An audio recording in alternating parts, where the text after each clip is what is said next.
This is John Paul Rai. I'm coming to you from Tokyo, Japan, and today I'm talking about the Olympics. So I think a lot of people are probably looking from the outside in and thinking, why the hell during this pandemic is Japan holding the Olympics? And for me personally, I probably wouldn't. I don't have a high interest in sports here and there. I'll watch the final game of the year, but I won't watch like games in between, even playoffs. The big game of the year can be exciting, but the point is, I'm not a sports guy, but I want to try to frame it in a way that's going to be something people can relate to. And it's also going to be something that I don't think anyone can understand if you're living outside Japan fully. I mean, this is kind of unique culture here, and the Japanese have a unique earning to be accepted from the rest of the world, be a part of the rest of the world, because they're one of the few real world powers, real industrial nations that are isolated on an island from the rest of the world. Now, I'm sure there are islands here and there, but they've got kind of a unique case where they really want to learn English really bad, they want to fit in really bad, and they do, to a certain extent and in certain ways, look up to Western culture and the rest of the world. Now they've got their opinions where they look down on the rest of the world. It goes both ways, but let's stick with the positives for now. So, before the Olympics came to Japan and we knew it was coming here, there was an incredible amount of excitement in the air. I mean, it was just incredible. Like, everyone was talking about it. We can't believe it's happening. It's going to come to Tokyo. It's going to be good for business. We're going to, get to use English. We're going to get to see the Olympics. It's going to be the excitement of a lifetime for people. So, I'm sure other events happened in other countries that got canceled because of the pandemic, but this is kind of a special one. There's really not too many things I could think of off the top of my head that a country almost was looking forward to on a national level that got canceled quite like this. So I just don't think people here, on all levels that is, government, teachers, whoever, could accept it wasn't happening. And they just couldn't accept that it wasn't happening because the excitement level before the Olympics was nothing like I've ever seen in my life. I mean, it's almost like if the most exciting thing for you ever is happening and you can't wait and you've dreamt of it. And then it's like, well, we've got this pandemic, so cancel it.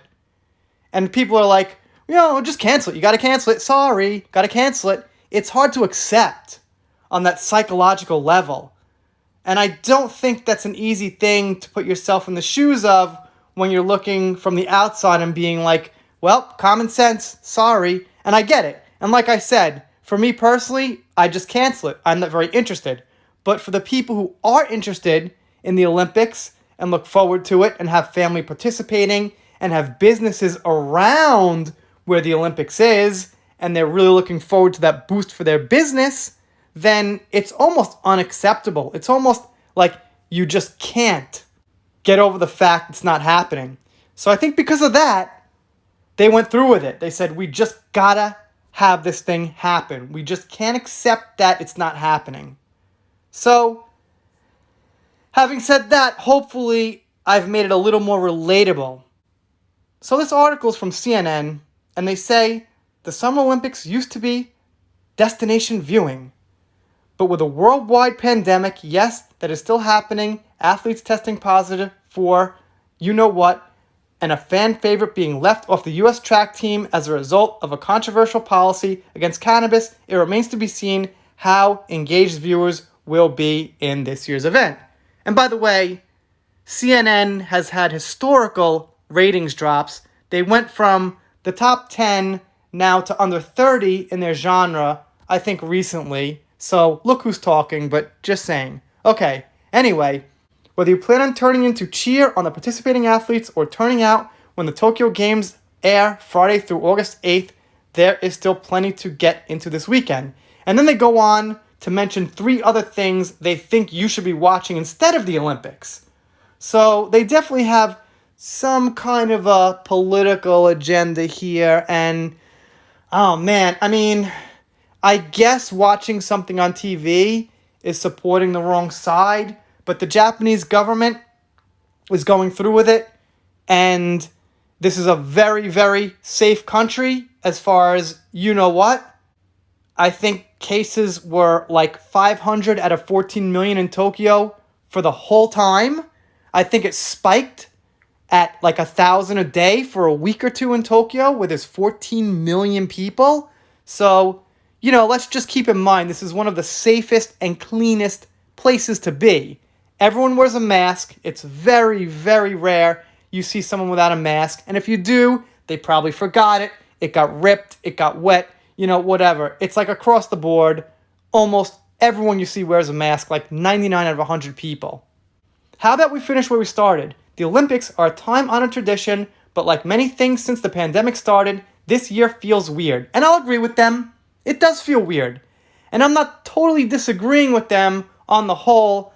I just want to try to make it relatable if someone's standing there and being like, well, they should just cancel it, forget your feelings, throw it away, too bad. It's just that people couldn't accept it wasn't happening. Whereas before we celebrated the marching in of representatives from countries around the world, the Tokyo Olympics are happening under a cloud of debate as to whether the games should be taking place at all. Put me down for one who voted, not officially of course, for postponing until the pandemic is well and truly in our rearview mirror. Again, a fair point. I'm not saying, I'm doing a 100% disagreement here. I guess they just couldn't wait. But I'll agree. Yeah, why not make it 2022? Why not make it 2023? Why not make it until, we know it's pretty much 99% gone? Maybe there's ages of athletes and certain people wanted to compete at a certain age. Just my speculation. Because as much as some of the athletes who have trained for years have been looking forward to competing and sports fans want to watch their favorite events, how can we fully embrace an event that is built on bringing the entire world together when there is still such disparity in both infections and vaccinations?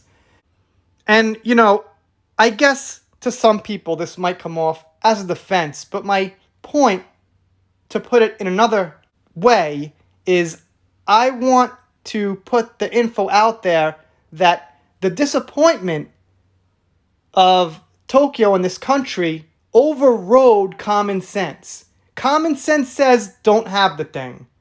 But the disappointment level was so bad, it was so historically bad, that it overrode common sense.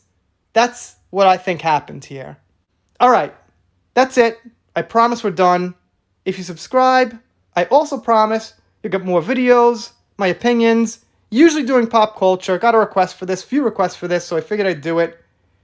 Little Meghan Markle, Britney Spears, Marilyn Manson, whatever's in the news that's interesting. And if you don't subscribe, well, I'll be sad, but I'll get over it. See you next time.